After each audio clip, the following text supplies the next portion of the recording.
మార్చి 30వ తారీఖు ఉగాది రోజున తప్పకుండా నేను చెప్పేటువంటి ఈ నియమాలు ఈ ధర్మాలన్నీ కూడా పాటించండి. ఈ వీడియోను 10 మందికి షేర్ చేయండి. తప్పకుండా సేవ్ చేసుకోండి. మన సంస్కృతి సాంప్రదాయాలను కాపాడవలసిన బాధ్యత ప్రతి ఒక్కరిపైన మన పైన ఉందండి. ఇక బ్రాహ్మీ ముహూర్తంలోనే ఈ రోజు తప్పకుండా నిద్ర లేచి శిరోస్నానం చేయండి, అంటే తల స్నానం చేయండి.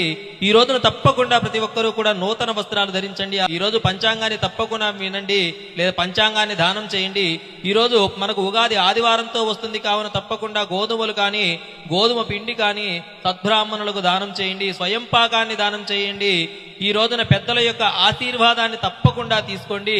అంతేకాకుండా మీ భార్య ఉంటారు కదండి, ఆమెను తప్పకుండా ఈ రోజు గౌరవించండి. ఆమెకు కూడా నూతన వస్త్రాలు కొనించండి.